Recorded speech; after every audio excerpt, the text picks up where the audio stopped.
د هلمند ولایت د ترافیکو مدیریت د ولایت په مرکز او ټولو ولسوالیو کې هغه وسایل دروي چې 3 کاله وړاندې سټیکر سوي خو پلیټونه یې نه و ترلاسه کړي. د هلمند ترافیکو مدیریت مرستیال ملا عبدالرؤف رهبر د هلمند ملي رادیو ته وویل چې دا چاره د امیر المؤمنین حفظه الله او ریاست الوزرا د ځانګړي حکم په اساس راپیل کړي چې په خبره یې لدې کار یې موخه د وسایلو د ناسمې استفادې ورکېدو د جنایي پیښو غلاو او نور ناوړه کړنو مخنیوی دی. خو دا دغه امتیازات لري د 3 کاله مخکې چې چا موټر سټیکر کړی وي اوس راسي پلیټ واخلي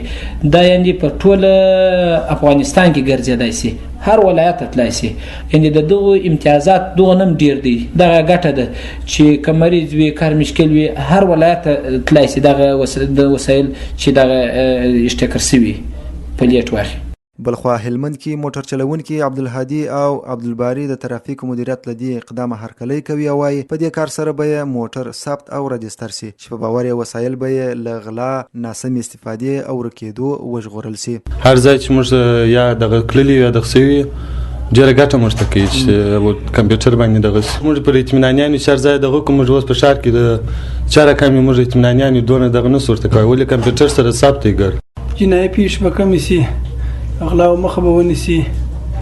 موټران به ارزښت پیدا کړي موټرانو